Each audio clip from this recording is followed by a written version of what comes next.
All right, and you should all have a pop-up saying the meeting is being recorded. Okay, first on the agenda, we have the call to order, welcome, and committee introductions. We do have, we might have a few more changes to the committee membership, but we will go over it as it exists today for the people who were able to join today. We did have a few people who are not available, but they should be able to join us at our next meeting. I'm Dawn Marquardt. I'm the Deputy Director for the Oregon Department of Justice Division of Child Support and the Oregon Child Support Program. And we do have our committee members, and then we also have Child Support Program staff and members of the public who are attending today. So I'm going to start by the committee members, and I'm just double checking who is here.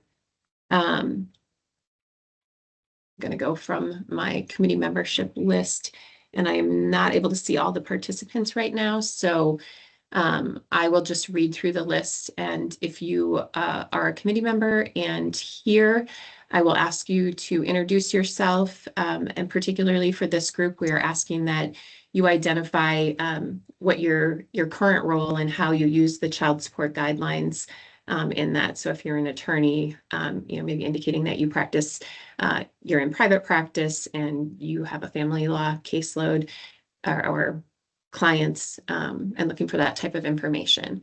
So first on the list, I have Erin Biencourt. Dawn, can you hear me? Erin here? Yes. Can you hear me? Oh, I'm here. hi, Erin. I can can't hear you. Yes, I can hear her.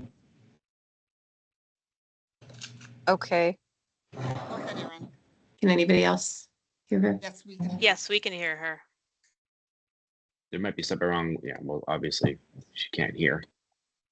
No, I can hear. No, Can somebody else I'm- say something so I can Dawn. see if Oh, Can you It's hear us, working. Dawn? great. She I can't can't hear hear. any of us.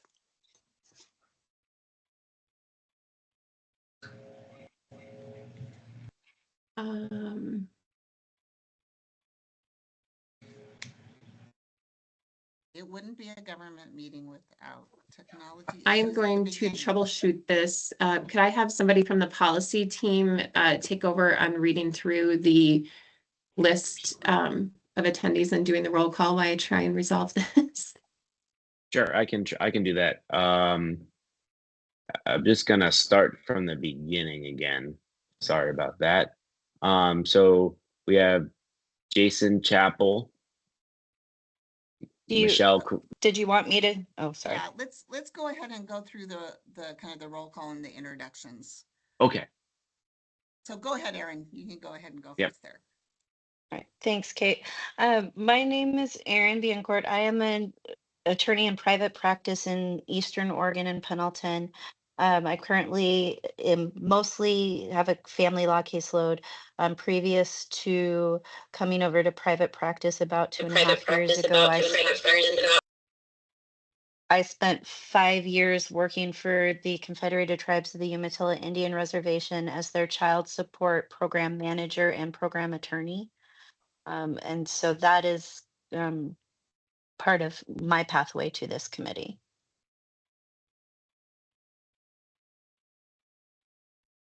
And also when I was, I apologize, sorry. When I was prior to that, I had been at the DA's office in Southern Oregon, in Josephine County, and at the Public Defender's office in Southern Oregon, and did a lot of child support contempt, both on the enforcement side and the defense side prior to that.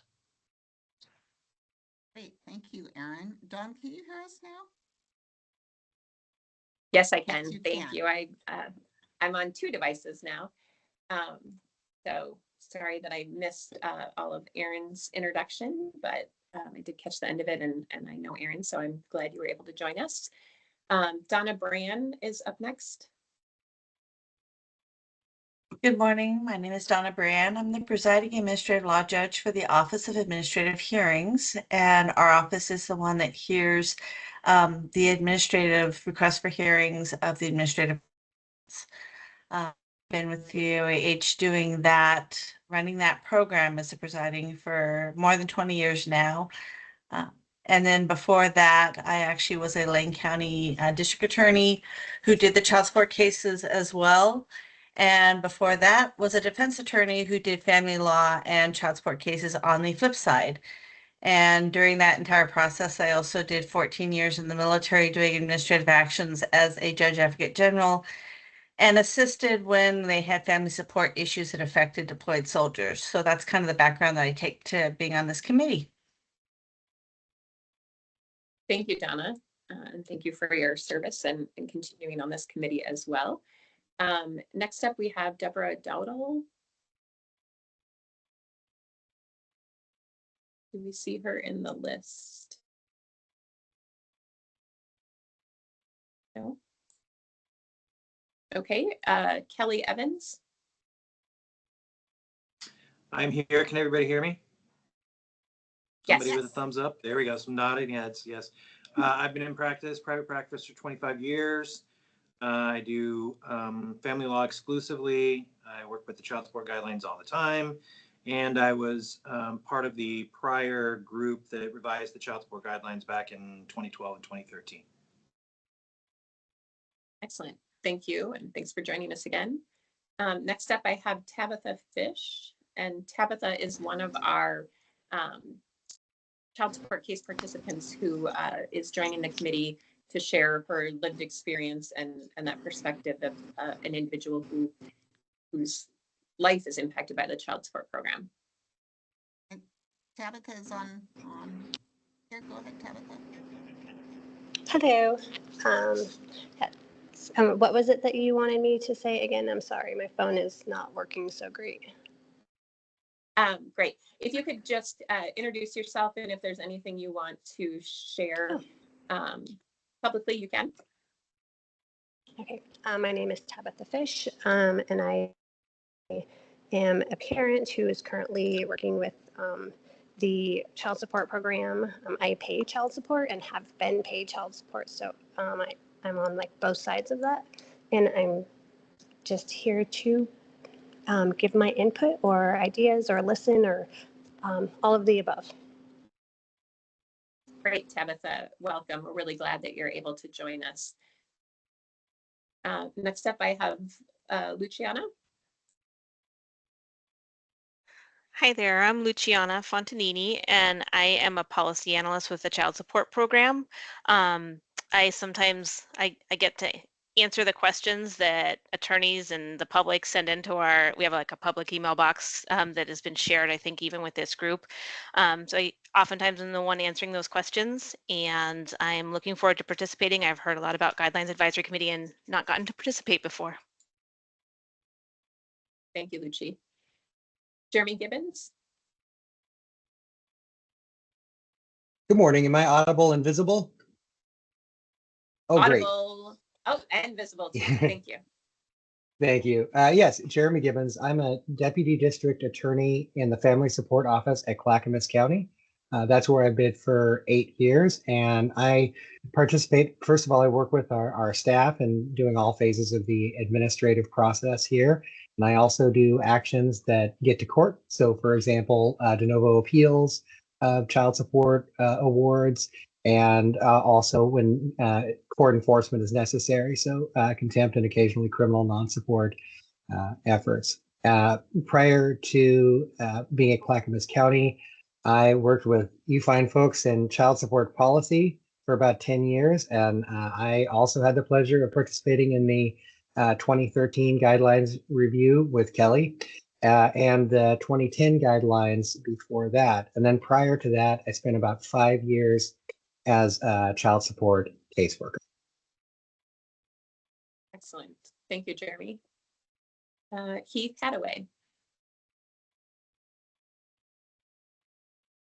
Good morning. I'm Heath Hadaway. I am an attorney here in Bend, Oregon. I practice with Dwyer Williams Cherkoffs with a heavy family law caseload, but we also do some personal injury here as well. So I represent both sides of the coin on child support and have to deal with it constantly. Thank you. Thank you. Welcome. Martin Herbst. Yes, hi, good morning. My name is Martin Hurtust. I am a branch manager with the Oregon City Office of the Division of Child Support. I've been with the program just over 16 years. I've also worked as a case manager in the program and have also child support experience working in the district attorney's office in Clark County, Nevada for a few years prior. I also was, I believe, on the 2013 committee. Thank you, Martin. Thanks. Next, we have Christine Hill, and I don't believe she was able to join us today. She is a child support analyst with the Oregon Judicial Department, Juvenile and Family Court Programs. She should be able to join us at the next meeting. Then we have Trina Chloe. Good morning. Yes, it's Trina Chloe. I am a senior staff attorney at the Hillsborough Regional Office of the Oregon Law Center. I've been doing legal aid work there for about 22 years, primarily family law caseload. I also serve on the Child Support Subcommittee of the State Family Law Advisory Committee, and I think I'm on 3 local family law advisory committees where we discuss child support issues from time to time. And then finally, I have lived experience as a parent of former minor children and recipient of child support for them, now still parent of a child attending school, which is a whole special universe unto itself. Thank you and welcome. Natalie Otero. Good morning.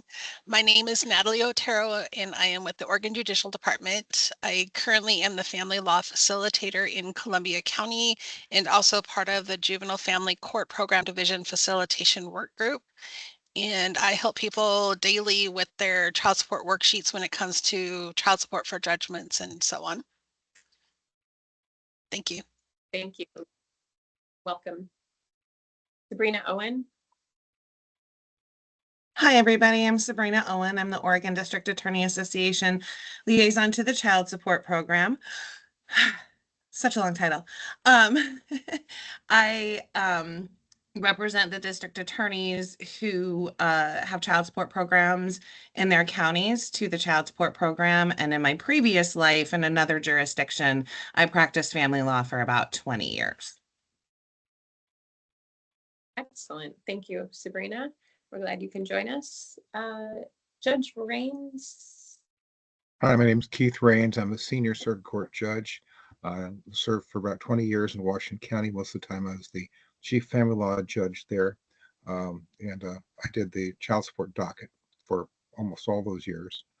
I was in practice before then. I started up the St. Andrew Legal Clinic outfit, which did almost all family law.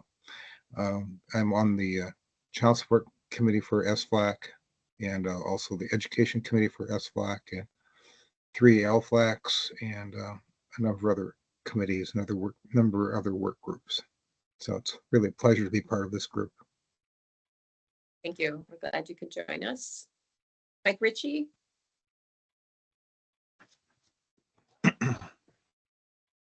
Good morning, everyone. I'm Mike Ritchie. I'm an assistant attorney general with the Oregon Department of Justice, and I work full-time as the general counsel for the child support program. I also participated in the 2010 and 2013 guidelines reviews. I deliver a lot of trainings for lawyers and judges, and yeah, we just work exclusively on child support issues. So I'm looking forward to this. I found it the last time we were involved, it was a really nice opportunity to make some tweaks to the guidelines that made them work better for families. So I'm sure that this will have the same kind of results. Thank you, Mike. Next up, we have David Rivera Bernaza, and David is another parent with lived experience who's joining us. Good morning. My name is David Rivera Bernaza. I'm here to contribute with any of my skills. My background is engineering. Right now I'm a payer I work in construction and I'm doing developments currently. Before that, I used to collect data and do statistical analysis for HP, and hopeful I can bring some of my skills to try to review something that can benefit everybody in the state of Oregon. And I was already reading all the research that they have done since yesterday, and it's very interesting. But I found some other research that has to be done before even we can localize based on the current scenario that we have. So this is something that I feel passionate at the moment. Thanks. Great, David. We're really glad you're able to join us, and it sounds like you have some personal expertise that may be really valuable to the committee. So we look forward to that. Next up, we have Marissa Salinas. She is another parent with lived experience, but she was unable to join today. So we look forward to meeting her at the next meeting. Next on the list is Linda Scher. Hi, I'm a recently retired family mediator, and I was with Parting Waters Mediation, mediating for 36 years, and always included child issues, financial issues in my cases. And I was on the 2013, and I might have been in the one before that committee. I don't even remember that far back. So I'm happy to be here. Thank you, Linda. And we're glad that even though you're retired, you still care about the child support guidelines and want to lend your expertise to us. Next on the committee, we have Shannon Sporsine. She is a policy analyst with the Oregon Department of Human Services, the self-sufficiency programs, and specifically the TANF side. And I believe she was in an area impacted by a power loss last night. So I don't think she's been able to join us because her devices were going to be dead by now. So we look forward to her joining us at the next meeting. Next up, we have Amanda Thorpe. Good morning. I'm Amanda Thorpe. I have been practicing for a little over 18 years in private practice and family law. My practice is currently exclusively family law, and it's basically a statewide practice, mostly Southern Oregon, all the way up I-5 to the Portland metro area. I live and work out of my home in the Beaverton area. I've been part of various committees. I'm currently on the OSB Executive Committee for the Family Law section, and so I will be kind of their liaison to our work group. And I've served on prior committees with local committees where they've implemented going to temporary support by writing only instead of hearings. So that's probably been some of my most significant experience with anything administrative on the rule changes. But I also do have some lived experience. My very first hearing ever was when I attended one as a child attending school, receiving support, and when I was 18, and I remember attending remotely from my dorm room. So I do have a little bit of that experience as well. Thank you, Amanda, and we're grateful you were able to join us as well. Next up, we have Misty Dawn Viles, who is another parent with lived experience, and I'm not sure that she was able to join us today. Is anybody else seeing her in the list? No? Okay. Next up, we have Carrie Villa, policy analyst from ODHS. And yeah, hi. Oh, perfect. Thank you. My name, is Carrie Villa. TANF policy analyst. I work closely with Shannon Sporstein. I am able to work with families, ODHS staff, as well as the child support program policy analysts regarding TANF's requirement for families to cooperate with the child support program in order to receive TANF benefits. Happy to be here. Thank you. Thank you. Welcome, Carrie. And our last current member is Monica Whitaker, who is presiding administrative law judge with the Office of Administrative Hearings. And I believe she had a hearing scheduled this morning and wasn't able to join us today. So that concludes the introductions. I apologize for my audio difficulties before. We are moving on to the project goals, guiding principles, committee deliverables, and roles. And Kate Cooper Richardson, our director, is going to take over for that. Hi, and welcome to everyone today, all the current committee members, all the members of the public who may be joining us, and also staff and others. Thank you very much.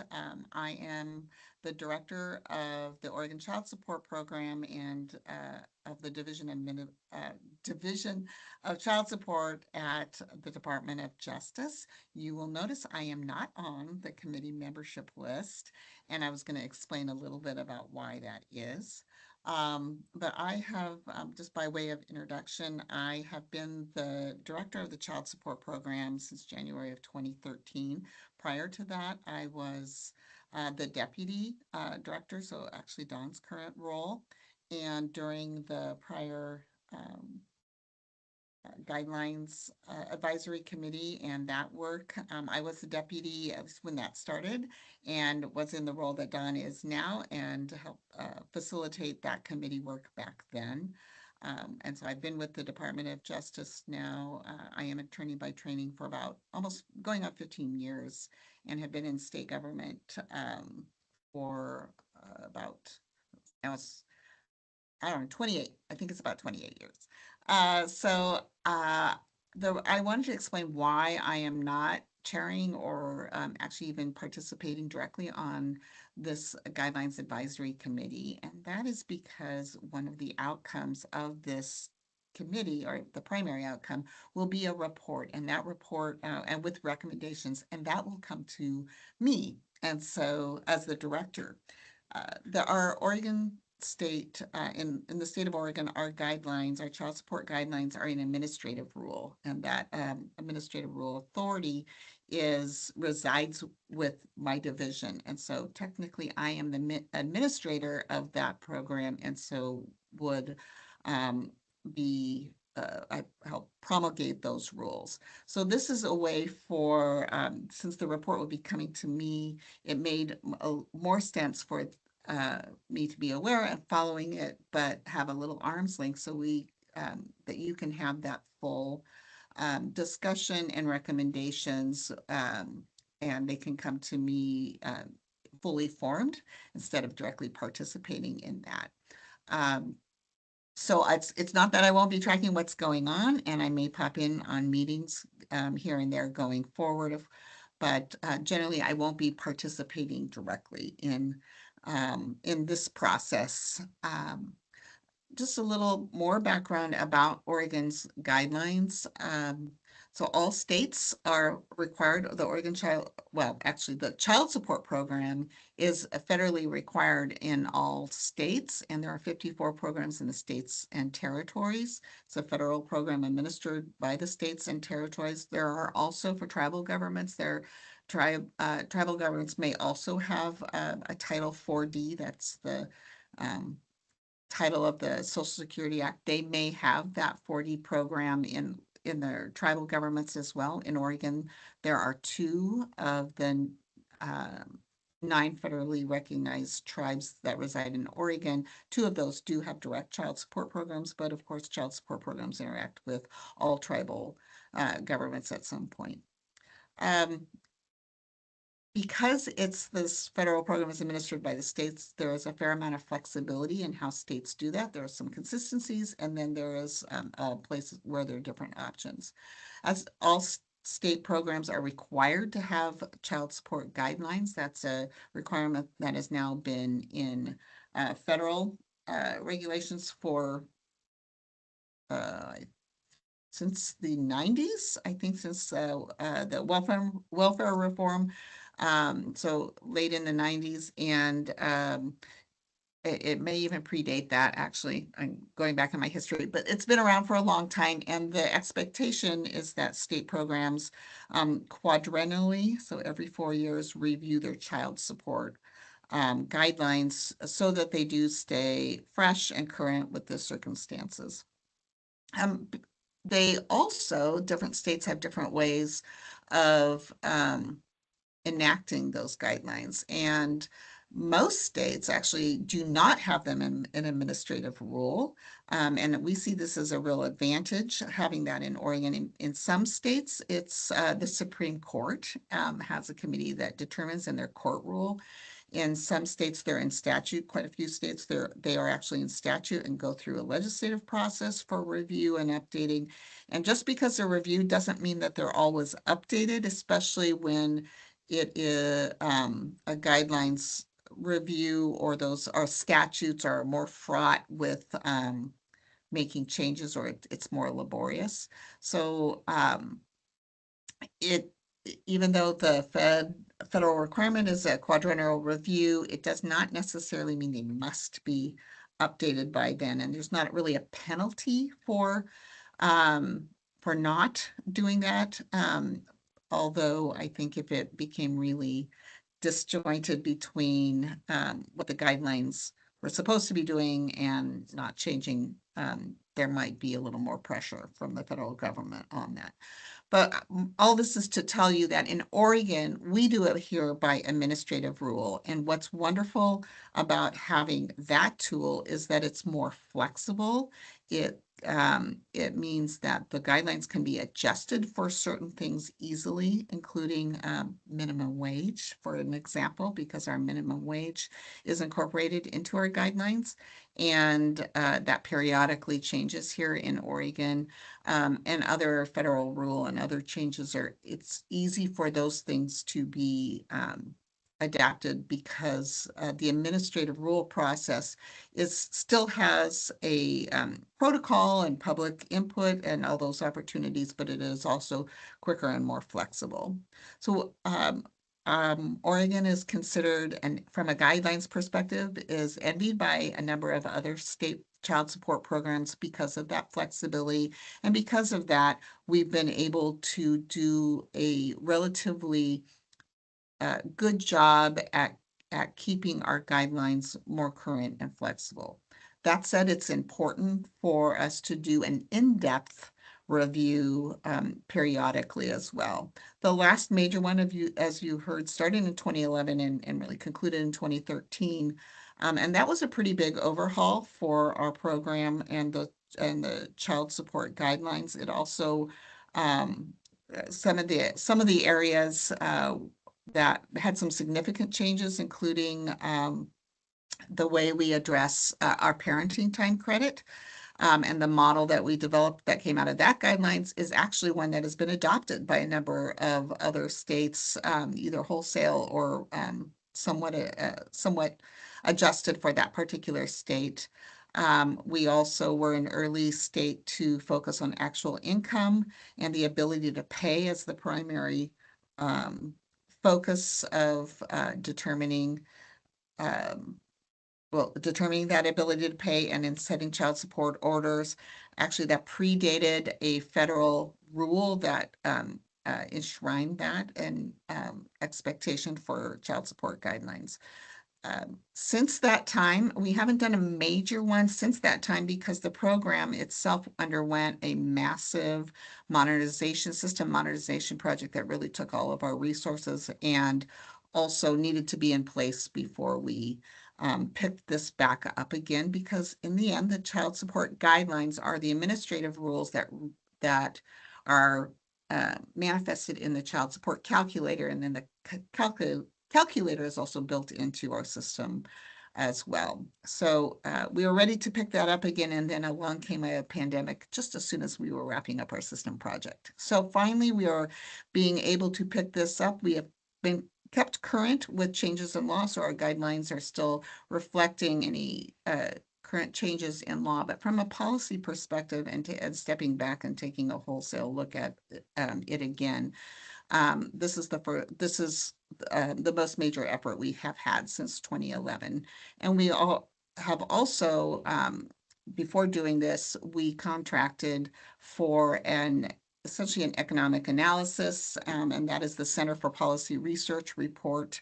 That was, and those child support programs do have an economic analysis from that. The vendor that we used for this is actually preeminent in the field, the absolute expert on economic analysis for purposes of child support guidelines. And so we are very glad that we were able to engage with them, and they were a successful bidder for that project, and that we have that as material to go forward.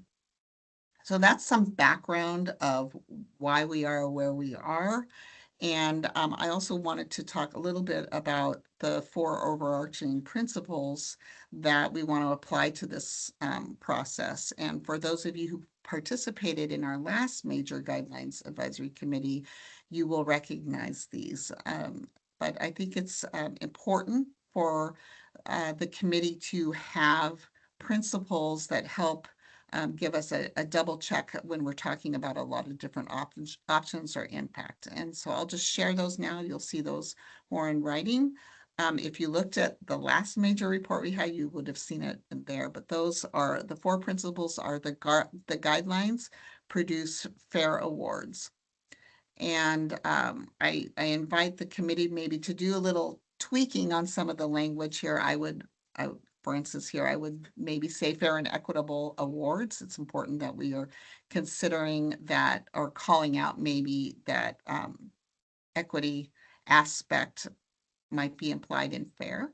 But that is the first and ultimate goal here of the guidelines, is that they produce fair awards or orders. The rules are understandable to families and practitioners.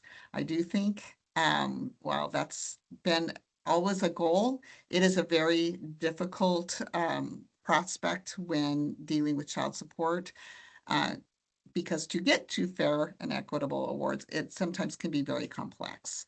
But that is still a guiding principle that we work hard to in even crafting the language of the rules, and also the formulas that underlie them. And that leads to the 3rd principle, which is the calculation required to implement the rule is not complex. And that actually goes to math, which to me is almost always complex. I don't know. It's been a long time since I had to do that. I love calculators, I'll put it that way. But the calculation is something we still have to put into, our guidelines are something we still have to put into a calculator. And the more complex a calculation is, the more more difficult it is to avoid unintended consequences too. So that is one aspect. It's hard to program because we do have to have these things programmed as well. So thinking about keeping that as simple as possible is an important principle as well. And then ultimately the outcomes, so the child support orders awards are enforceable. That is, there's something that are realistic, that it's something that the child support program itself, who's charged with helping ensure compliance with those, that it's realistic, as that's something that we can do working with parents. So those are the 4 overarching principles. If the committee believes tweaking some of those, or there's something else there that we should be including, you're welcome to consider that. But for the person who will be receiving the report, those and is responsible for making sure that we do this review of our guidelines, those are the leading principles that I think will help be a bit of a North Star for, or maybe it's a constellation if we've got 4 of them, for the committee to consider. Any questions about the goal, the history, those guiding principles? I know I've just been talking a lot.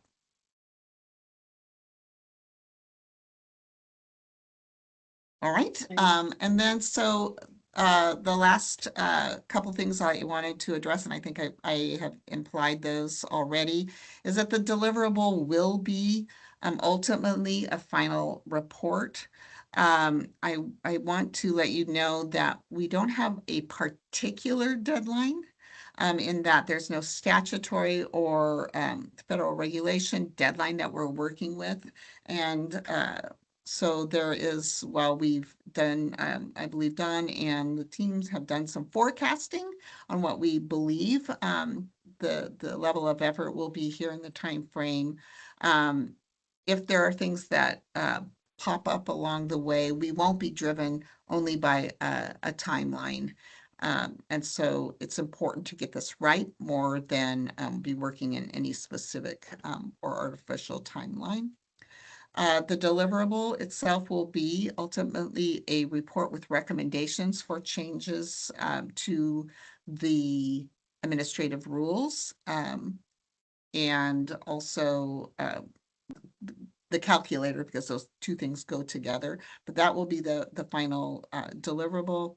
And your roles, and this will be fleshed out a little bit more, but I've identified that my role is not actually as a direct participant, but more as an observer.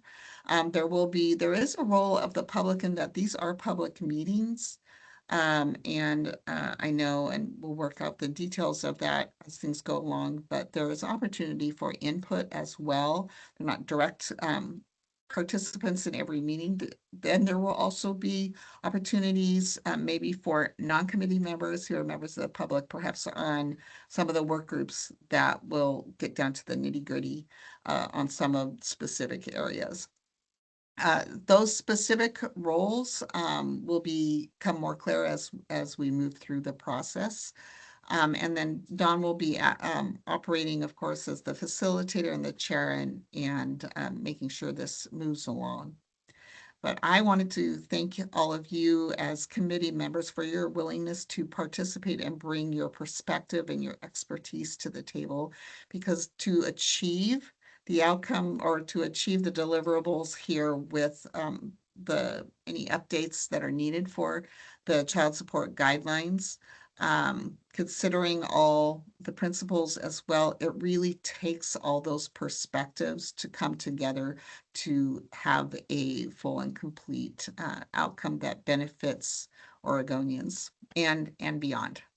Since, of course, child support is really something that we do across the nation and across, actually across the world. It's an international event as well. But this makes a difference for the children in our state and really the generations to come. And the last thing I want to just mention is that this program itself, the child support program, is coming up on its 50th year in 2025. And so it is, and some of you have heard me say this before, it is not your mother's child support program. It's now not even your grandmother's child support program.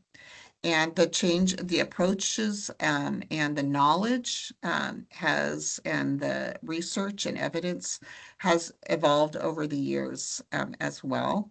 And we believe that we've been able to manifest that in our guidelines, and that is now your charge here, is to take the circumstances of today, the data that we have, the information that we have, and do the best we can to manage all those interests together to help this child support program keep moving forward to be the child support program of today. So thank you, and I'm happy to take any questions. Judge Raines. Could you briefly describe what the process is of creating the administrative rule once you have a recommendation? Yeah, so I'm gonna maybe I may just punt that one. And very short is that there will be, as I think all of you have seen, we do have our published administrative rules, and so ultimately we would, if there are any rules to be amended, then we would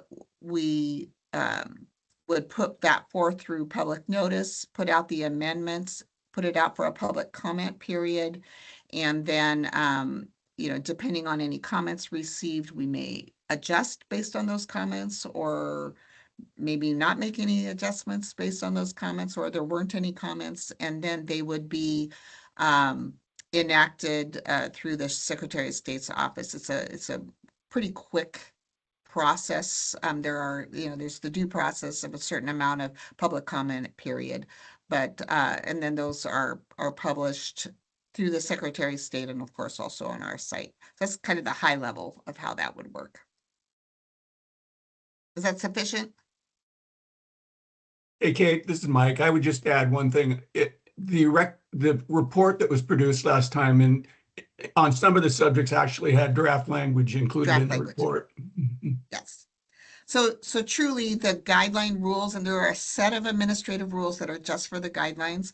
The child support program also has its other governing child support administrative rules that aren't specific to the guidelines, but maybe on certain practices that we have as well. And we see this as really being transparent to the public about how we do our work and what it's based on as well. So the guidelines rules themselves, many of you may be looking at those specifically and kind of going back. The rules are understandable to families and practitioners. We've made a real effort in the last 10 or 15 years to use as clear and plain language in our administrative rules as possible. Sometimes they're for very complex things. And so that will be part of the process, and some of the deliverables that come out with the report may be, as Mike just said, suggested recommended language or draft language for those specific changes in rule. But they will still ultimately go through that public comment process at the end. All right, any other questions or comments? All right. Well, Dawn, I think I've already blown your agenda. I apologize. This is why you do not want me attending all your regular meetings. Thank you all. And again, thank you so much for your willingness to participate in this process. Thank you, Kate. And I think it's okay. Our times are a little squishy today, and I think that was a good overview. So next up on the agenda, we had research and major issue overview. We do have linked on the Public Guidelines Advisory Committee page the Center for Policy Research report that we have. We did not want to review that in full today, plus it's 100 and some pages, so we're not going to review it during a meeting.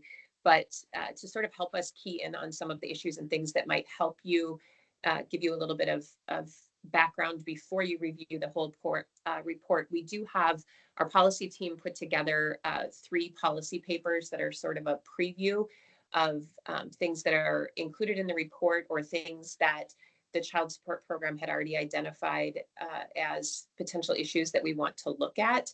So we're just going to review those policy papers today, and then we will get those posted on the public website so that anyone else watching this recording can see those later. So the first one we have is the policy paper on healthcare coverage. And I think Alex is going to cover that. And Alex, if you just want to introduce yourself before you start. Absolutely. Good morning, everybody. My name is Alexandra Popescu, and I have been with the program for a little over a decade and with the policy team for the past 8 years. And I'll go over the, I'm displaying already the policy paper on the healthcare coverage. This paper summarizes essentially the analysis on the medical support done by the Center for Policy Research in their economic study. The main focus of the paper was to identify potential options and considerations for changing the medical support guideline in Oregon, primarily by recognizing Oregon Health Plan as healthcare coverage and no longer prioritizing private healthcare coverage. So under the current guideline rule, parents must be ordered to provide public healthcare coverage for their child or children, depending on availability and cost. And when private healthcare coverage is available to a parent at a reasonable cost, that parent must be ordered to provide it. And this has to happen even though public healthcare coverage, such as Oregon Health Plan, may be available at no cost. So to better understand this issue, we sampled 359 cases at random child support program cases that had an administrative order with the guideline calculation that was entered between April of 2018 and March of 2022. And almost half of those parents in those cases that we have identified, and both paying and receiving parents, had incomes at or below minimum wage. That meant, or this means, that no healthcare coverage amount was reasonable in cost for those parents. And to put things a little bit in perspective, as of November 2024, there are over 432,000 current recipients of Oregon Health Plan in Oregon. And of those recipients, according to data from the Oregon Health Authority, around 140,000 are in the 0 to 5 age group, and over 352,000 are in the 6 to 18 age group.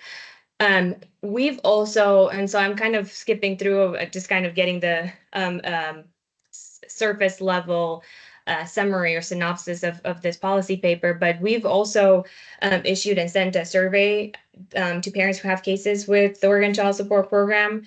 And one of the questions was about healthcare coverage, and most respondents, most parents answered yes. Public healthcare coverage should be ordered even when private coverage is affordable and available. And some parents said that OHP, Oregon Health Plan, is more affordable, more accessible, and just overall oftentimes better than private healthcare coverage. To address the issue and just to try to attempt to close the gap, the Center for Policy Research recommended that we no longer prioritize private healthcare coverage, and that we treat OHP, Oregon Health Plan, as viable coverage for all children. And this recommendation also supports the data that we've found from the Oregon Health Authority, which indicates that more than half of Oregon children are enrolled in OHP. And while both the federal rule and our Oregon statute are aligned and consistent in non-prioritizing private healthcare coverage, our medical support guideline is not, and we believe it should be. And so with that in mind, we've identified 4 possible resolutions, or at least topics for discussion, that could this committee, the Guidelines Advisory Committee, can have. And obviously these issues or these recommendations or solutions can be combined, selected individually, or just combined however the committee sees fit. And they're listed over here, and I'm not going to go over them just in the interest of time, but I'm happy to take questions at this point, or hand it over to the next person.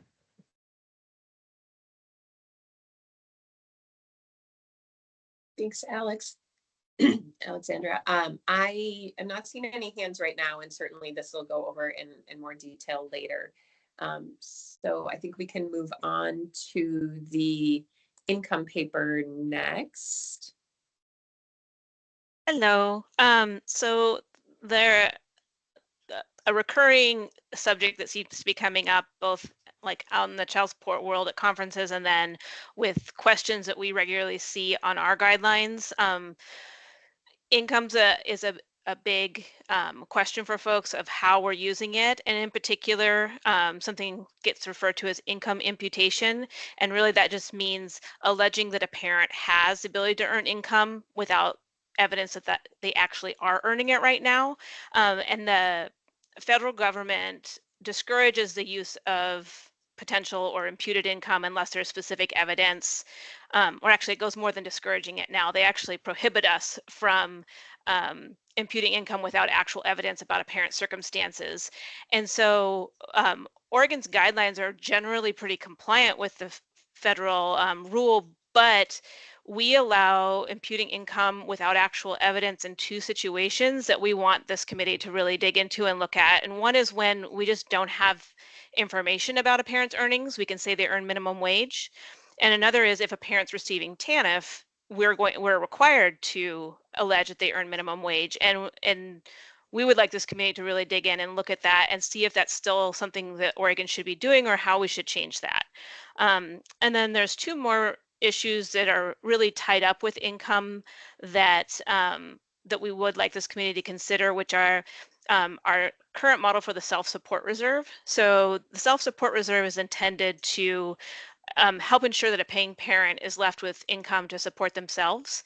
And for quite a while, Oregon has tied that to the federal poverty level, and we adjust it annually and keep a certain amount of income back in the calculation to say that shouldn't be touched for child support. So right now it's $1,465 per month that is considered the self-support reserve. And there we did a surveys, as Alex mentioned, and we looked both to parents and also to child support professionals. And then again, in that Center for Policy Research report, there was general consensus that that's probably not a high enough amount. Some of the respondents in the surveys pointed out with Oregon's high cost of living, this just doesn't seem to be meeting parents' needs. So we're looking to this committee to really consider whether our model's right, if we have the right dollar amounts, if it's falling in the right place in the calculation. And this paper does go into more detail on that you folks can read about once it's posted. And then related to that are the question of minimum orders. So right now, Oregon has a $100 minimum order, meaning no matter what, unless very specific exceptions apply, no order is going to be less than $100. And we see that interacting strangely sometimes with the self-support reserve, because any parent whose income is at or below the self-support reserve is going to end up showing that they shouldn't pay any support, but then they'll get a minimum order, so they counteract each other. And we found out of the Center for Policy Research study that Oregon had, when compared to other states, probably one of the higher minimum orders at $100. And there are a couple different models that we could consider. We would like this committee to be able to consider whether a flat rate, a percentage, maybe a per child amount, or just a different amount would make more sense in our calculations, or maybe potentially reprioritizing where it falls in the calculation. So really those second two issues, the self-support reserve and the minimum orders, are pretty closely tied together. But the paper kind of lays out some different ideas and feedback we've received, and then presents a couple ideas, but that's really just intended to get the conversation started. It is not an exclusive list of ideas of how we could address these issues. So if anyone has any questions up front, you might have more once you actually get a chance to dig in and read the whole thing. Thank you, Lucci. I'm not seeing any right now. So I think we can move on to the next paper on parenting time credit. And I think we're having Lori cover that one. Yes. Yeah. Hi, everyone. I'm Lori Woltering, and I'm also a policy analyst with the Child Support Program. I'm also the roles coordinator. And in a little bit, I'm going to post the link if you want to sign up for notices of proposed rulemaking. So the parenting time, you may be familiar with this, the Oregon parenting time formula. It produces gradual adjustments starting at lower parenting time, and then it increases more rapidly as it reaches 50% parenting time, and then it goes back down again as it reaches 100%. And while Oregon's parenting time formula is considered to be one of the best, there were 6 areas that were identified that could possibly use some improvement. They're all very minor. So to keep this somewhat brief, I will just touch on what those areas are, but then you can read more about it later. So the first one was regarding the overnights and clarifying what we mean by saying averaging 2 consecutive years when you have to use actual data rather than speculative. And there is actually information that explains what this means. So it might just be clarifying that a little bit more. The second one is how to address the specific expenses when there is shared parenting time. And this is one of those things that is addressed in the rebuttal rule. So it might just be needing to cross-reference these 2 rules and maybe provide a little bit more explanation on that. The third one is clarifying that if overnights are not being exercised per a agreement, that would qualify for a modification. And this actually is a qualifying reason for a change of circumstances modification already. And it's not really a parenting time issue. It's not even a guidelines issue. It's already an allowable reason to have a modification. And the fourth one is talking about, this one's a little bit harder to explain. It's when parents have close parenting time, but their incomes are disparate. So when maybe the parent that has the least amount of parenting time makes significantly more money. And so instead of the parent with the most amount of custody receiving child support, they may be the one having to pay. And the point of that is to equalize the household. It gets more into the paper. So that's one of those that will need to be hashed out a little more. What we found is generally in those circumstances, it made sense when one parent made significantly amount of money. But what we are finding is it was occurring when the parents were maybe barely over minimum wage, but the other parent was receiving a disability payment. And so their income was significantly lower, and it was flipping the obligation in those circumstances. And that was an unanticipated result. And the next one is talking about the minimum order. We currently don't apply minimum orders when the parenting time is 50-50. But one of the issues brought up was whether it should be applied when there is any parenting time involved. And then the last one is regarding how we do the blocks of time for determining parenting time. So the way it's currently designed, it's to offer as much flexibility as possible to accommodate all the alternative parenting time schedules. So this may be something that just needs more explanation on how it can be applied. So like I said, very minor things, minor tweaks, nothing really drastic.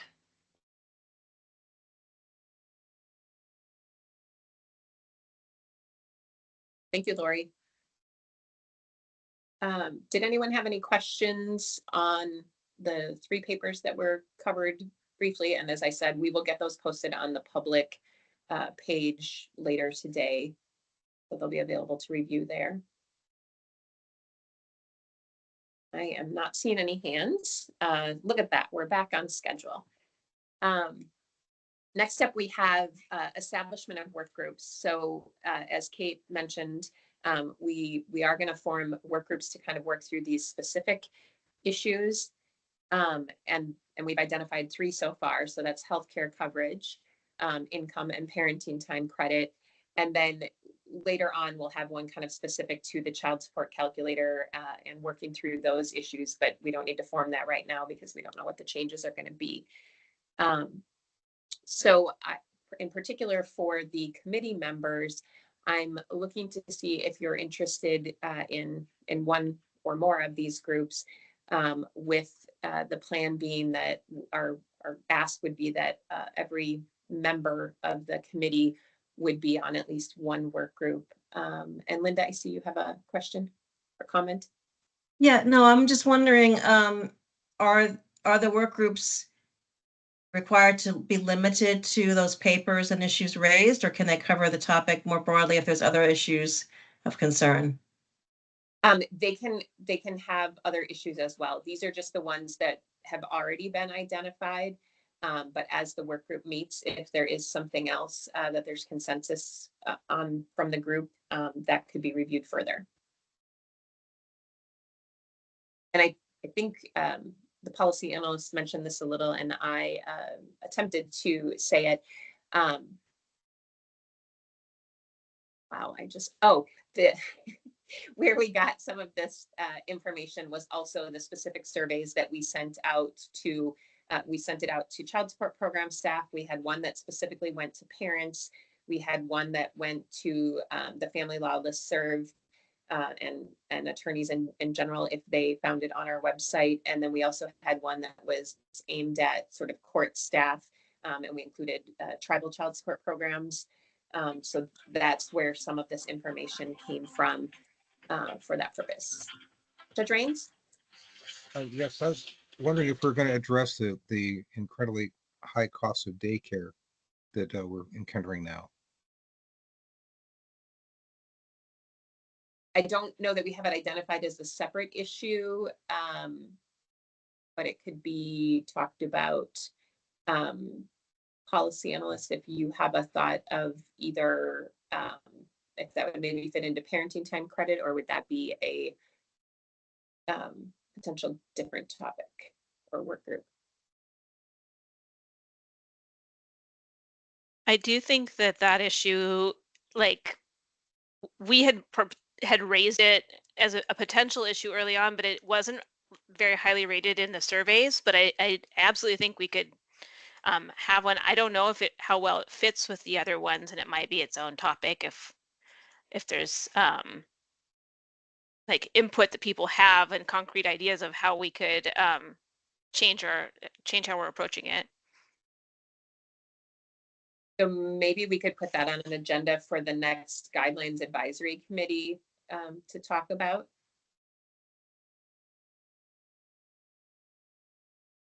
So for the Marcy, if you could make a note of that, we could have a discussion there. Judge Raines, did you have another comment, or is your hand still up from the prior?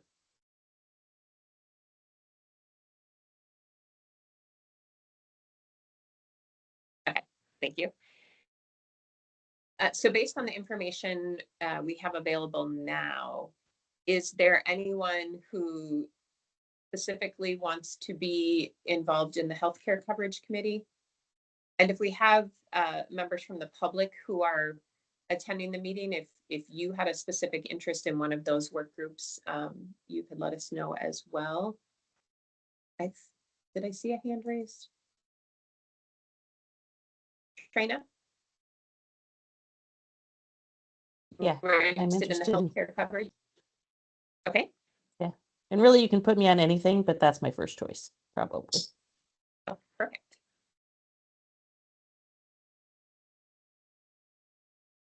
Amanda? Healthcare coverage as well? Okay, perfect. Mike Ritchie, same for you? Well, I was just going to volunteer to have you plug me in wherever you want me. I mean, I can be on one or more of the work groups, so I'm happy to participate. Okay, perfect. And I see Natalie put in the chat for the parenting time credit.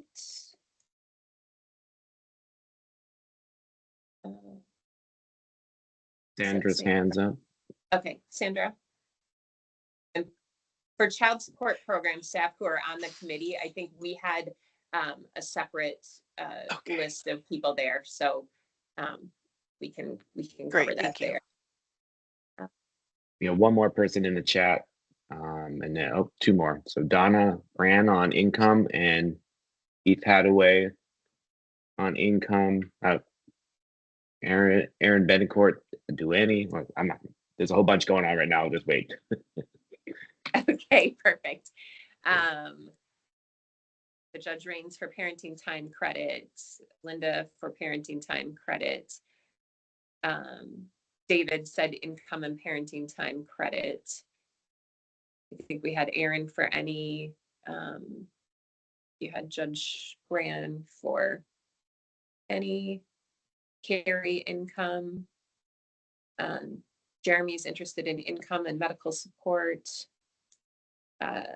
Kelly, parenting time credit or income. With a suggestion of a commentary work group near the end of the process. That's a great suggestion. Okay. All right, so I think that gives us kind of a good working group, and we can follow up with the individuals who aren't at the meeting today to see if they had any particular interest to work on that. And I think the goal would be, which one of the other things on the agenda is setting our future recurring meeting schedule for this group. I'm hopeful that the work groups could either get a meeting scheduled before that next meeting, or at least have a time set of when they're going to do that. And the plan for the work groups is that we will have at least one policy analyst assigned to each work group who could help with scheduling and minute taking in the meetings and those things. So I think we'll have some support that way. And then I think each work group could nominate a chair or co-chair type of arrangement of who will sort of facilitate those meetings. If we don't have a volunteer, then we may have child support program staff lead them if we need to. Don, we had a question in the chat from Michelle Underwood about are these work groups only for committee members? Thanks, Michelle. No, in particular, we have our child support program project team, that our guidelines review project team. Those members can also be filled into committees, and that was what I was attempting to answer for Sandra, is that in a prior meeting, we had some of those already identified of which ones particularly we're interested in. I don't have that list here, but we'll kind of use that to help fill in as well. And Michelle, I'm pretty sure you weighed in on those. I think we have you on the list. Okay. Did anyone have any other comment? Somebody else put something in the chat.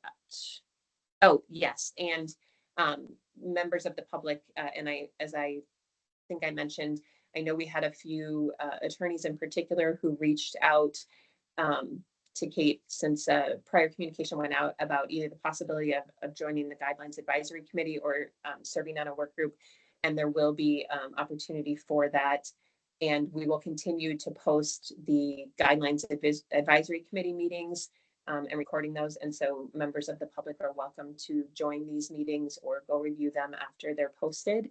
On the individual work group meetings, those will still be open to the public. Each work group will have a conversation to determine if those are going to be recorded or not.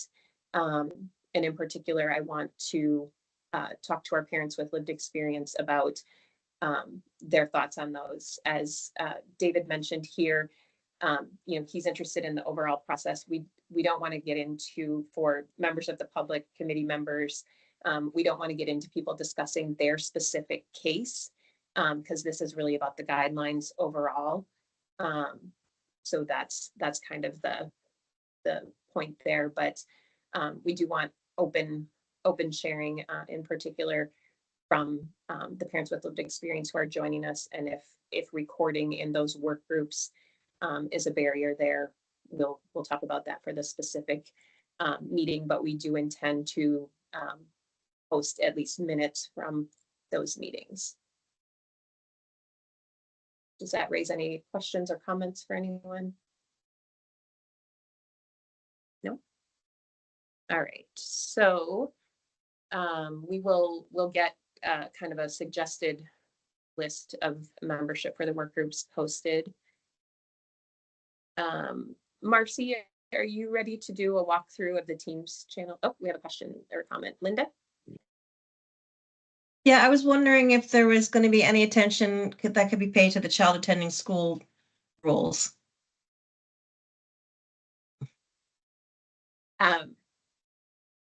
Yes, I think we could do that. I'm looking at the, and maybe we put that on the next Guidelines Advisory Committee agenda also, as sort of talking through what that might be and determining where that would fit. Thank you. And as people have suggestions, we're open to looking at those and determining is this a specific guidelines committee thing, or is it something that is just a separate administrative rule if it's not there. Kate?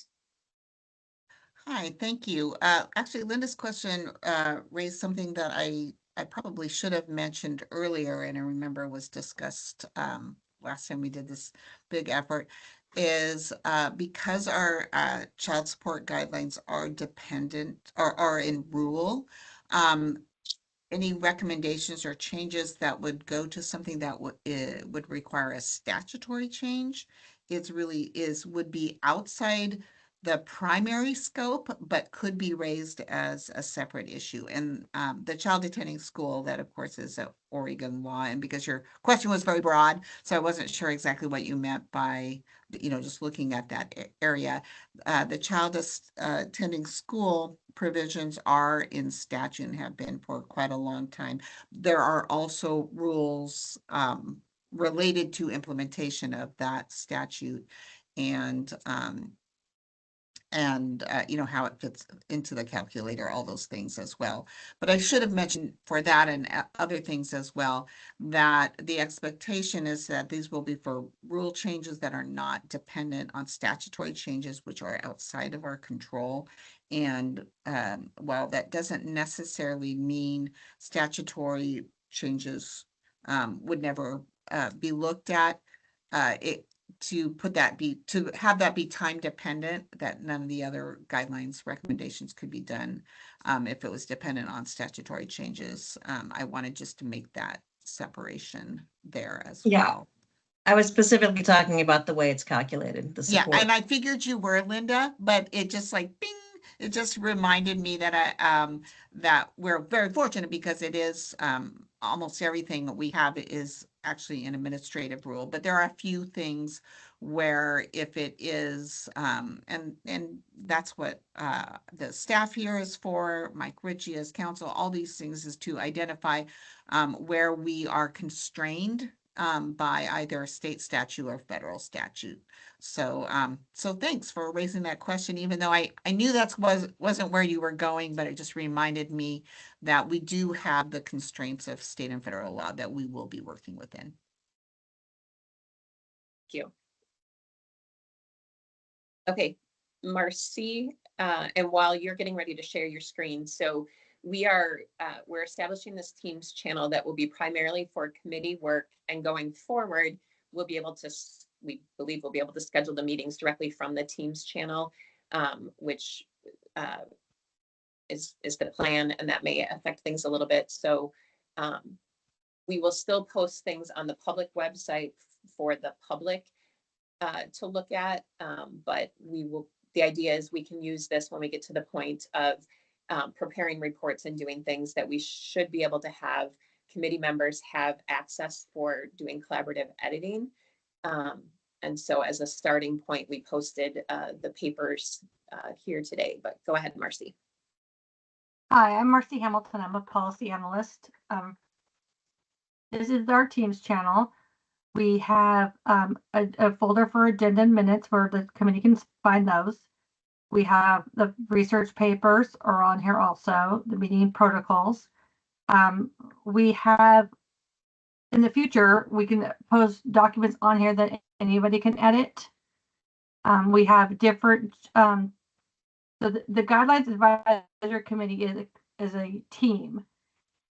And these are the channels below the team. So there's the Child Support Advisory Committee, the main one. And then we have the Healthcare Coverage Work Group, the Income Work Group, and the Parenting Time Work Group, where in the future you guys can use to put files, notes, posts. You can also use this to chat between your committee or your channel and your group. If you ever come up with something that is weird, let me know. And I'll look into it. I think I've added almost everybody. We're having difficulties with a few. So if you haven't been added yet, you will be in the near future. Any questions, Dawn? Is that everything you wanted me to share? Yes, I think that's good. And I didn't necessarily cover this separately. So because we are a government agency, this process is subject to public records. So we're trying to have formats where either if it's an email that needs to be saved, that is a public record. And if we're kind of containing the work here, it's the way that we can maintain those communications and preserve them as we're required to do. Okay. You can, yes, thank you. So we only scheduled this meeting so far and didn't have a recurring schedule set. I did send out a survey to the committee members to try and figure out if there was a better time for meetings. And the goal would be we would try to have this set as a monthly meeting. And we can adjust them if we need to, but just to give people more notice, especially you know, individuals who have court calendars and those types of things. We know that getting it on your calendar is helpful that way. So I've got, I don't have responses from everyone. It doesn't give me a great way to put it in, but I think it kind of helps with proposing times. This particular meeting, so this is the third Wednesday of the month, and we scheduled it from 10 to 11:30. It didn't look like a terrible time for people. There was several people who said like a Thursday from 3 to 5 was good, but I know for people with children, that can be a school time transition that can be difficult. And I know at least one person, one of our parents with lived experience, was not available from 3 to 5. And I have one of the parents with lived experience who's not available on Tuesdays at all, one of the people who isn't here today. So for everyone who's present today, if we tried to just keep it at this time, so the third Wednesday of the month from either 10 to 11:30 or 10:30 to noon, do you have any regular standing conflicts that make you think that's not a good time?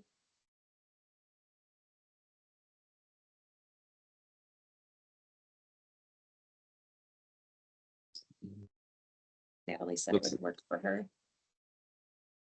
Linda? Of the two times, I prefer the earlier one. 10 to 11:30. And another one in the chat. This time, Trina, thank you. Aaron. So Don, I think periodically it's going to overlap with seniors. If we do it on the third Wednesday, it shouldn't, because that's the second. I misread my calendar. You're absolutely right. Never mind. And I will add that's my meeting, and I can adjust that to avoid conflicts for any Oregon Child Support Program staff. We can adjust that. So we're really looking to our other partners and parents and court staff, everyone to, we're trying to accommodate you as much as possible. It looks like so far everyone has said the 10 to 11:30 would work. Is there anyone, any committee member who that time, you know, generally is not good? No? Okay. I think we're going to go ahead and get it set for that time. And if we end up with a meeting where several people can't make it and they let us know in advance, we will try to adjust that one. But my preference would be to get a time set from a public meeting perspective to say this is when it is. I had thought about the third Monday of the month, but that happens to be a holiday in January and February. So that's a problem that way. And if people take a long weekend, they tend to do that. So we're going to go with the third Wednesday. So we'll get the series of invites out for that. I think initially, I'll just do them for the year, but maybe we'll be really productive and done before the end of the year. But as Kate said, we don't have a fixed schedule of when this work has to be wrapped up. It's just kind of moving through the process. Okay, so our action items will be, we'll get the policy papers that were covered today posted on the public website. We will get the recurring meeting invite out. We will get a work group schedule or membership, proposed membership put together. And I will follow up with the attorneys who we've had specific contact with in the last couple of days to determine if they will be added to the full committee or just to work groups. And we've got a couple of agenda items for the next Guidelines Advisory Committee that we'll put as placeholders for that. Does anyone have any questions, or particularly for my project team, have I forgotten to say something that I was supposed to say? Raina. Yeah, I guess, are we already supposed to be able to see those different materials in the channel that you were previewing for us? I thought so. Marcy, Trina wasn't one of the people that we had an issue with. No, I thought so too. So Trina, let me see what I can figure out, and I will get back Okay. to you. Yeah, because when I click on the links in the notification that I was added to the team, I get screens outside of my usual teams, and they only show a few little things. Like I'm not seeing access to any So, files, for example. and this is Kate, and I'll just kind of jump in because I do have this. Sometimes because you might have to switch organizations up in you have multiple teams. So you might have to switch organizations up by your profile. So that might be an issue. I'm just putting that out there for Marcy and maybe others' consideration. Thanks. I'll see if I can figure out how to do that. Okay, and when we stop the recording, if you want to stay on, we might be able to just determine that, but we probably don't need to record that part of the meeting. And if anybody else, if you're having issues, we can just stop the recording and work through that. I think, Natalie, we haven't been able to add you yet. We keep getting an error message, which is interesting since you have a state email. But we will work on that. For any public or non-committee members that joined, did anyone have any public comment for the meeting before we close? No? Okay, I'm going to stop the recording.